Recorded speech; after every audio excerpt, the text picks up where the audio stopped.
لاکھوں کروڑوں درود و سلام تاجدار انبیاء خاتم المرسلین صلی اللہ علیہ وآلہ وسلم آپ کی آل اور اصحاب پر۔ منگل کے دن نماز عصر کے بعد لا حول ولا قوت الا باللہ بیٹے بیٹے نواز دیے جاؤ گے۔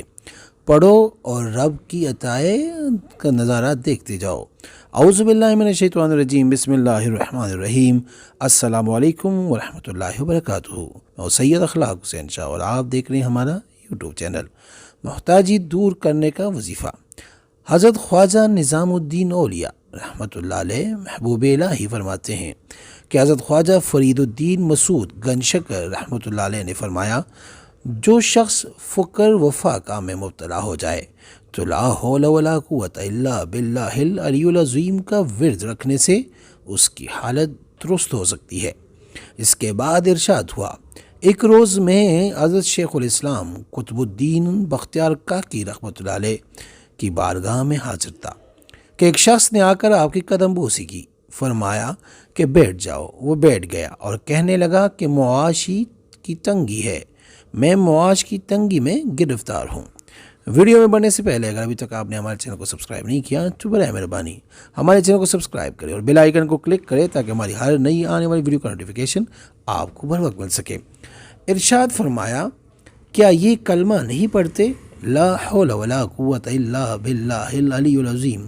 اس نے عرض کیا، جی ہاں، یہ تو نہیں پڑھتا۔ آپ رحمۃ اللہ علیہ نے فرمایا کہ رسالت مآب صلی اللہ علیہ وآلہ وسلم سے روایت ہے کہ جو شخص اسے بکثرت پڑھے گا اللہ تعالیٰ اسے محتاجی سے محفوظ رکھے گا۔ میرے مرشد کریم فرماتے ہیں کہ کسی بھی دن عصر کے نماز کے بعد 111 مرتبہ اس کلمے کو لازمی پڑھا کرے۔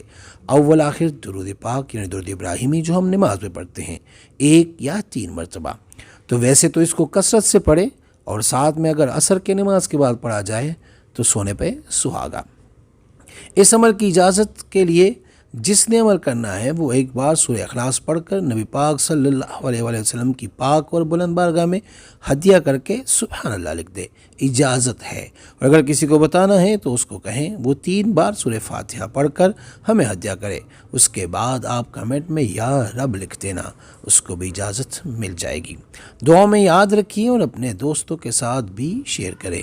اے میرے مولا، مولا کریم مجھے توفیق بخش کہ میں ایمانداری سے اپنے تجربات اور بزرگوں کا دیا ہوا علم خلق خدا کی خدمت کے لیے من و عن پیش کر سکوں۔ یہ جو وظیفہ ہے آقا کریم صلی اللہ علیہ وآلہ وسلم کا بتایا ہوا وظیفہ، اور جس کو اولیاء کرام کی سند بھی حاصل ہے، یعنی یہ آقا علیہ الصلوۃ والسلام کا ارشاد مبارکہ جو الفاظ آپ کے سامنے آپ کے ساتھ شیئر کیے، اس کے بعد بڑے بڑے اولیاء کرام نے اس کو سند بھی دی ہے کہ ہاں جس کو یہ وظیفہ دیا یا جس نے بھی یہ عمل کیا ان کی محتاجی تنگ دستی دور ہو گئی، بلکہ وہ پڑھتے گئے اور اللہ پاک بیٹھے بیٹھے نوازتا گیا۔ آپ بھی اپنی زندگی میں اس کو شامل کریں، اٹھتے بیٹھتے چلتے پھرتے یہ الفاظ لازمی پڑھیں۔ اور میرے مرشد کامل کا عمل کہ عصر کے بعد 111 مرتبہ اول آخر درود شریف پڑھیں، انشاءاللہ آپ پہ کرم ہوگا۔ استخارہ فی سبیل اللہ کرنے کے لیے ہم سے رابطہ کر سکتے ہیں۔ رابطے کا طریقہ یہ ہے کہ اپنا نام، اپنی والدہ کا نام ہمارے اس واٹس ایپ نمبر پہ آپ ہمیں میسج کریں، اور جس مقصد کے لیے استخارہ کرنا یا کروانا چاہتے ہیں وہ مقصد بھی لازمی مینشن کریں۔ انشاءاللہ ہم 24 گھنٹے کے اندر استخارہ کر کے آپ سے رابطہ کریں گے، اور اگر کوئی مسئلہ ہوا تو رہنمائی بھی کریں گے فی سبیل اللہ۔ امید کرتا ہوں آج کی ہماری یہ ویڈیو، ہمارا یہ وظیفہ آپ کو پسند آیا ہوگا۔ اگر پسند آئے تو برائے مہربانی اس کو لائک کریں، شیئر کریں تاکہ دوسرے بھی اس سے فائدہ اٹھا سکے، اور ہمارے چینل کو بھی لازمی سبسکرائب کریں۔ جزاک اللہ۔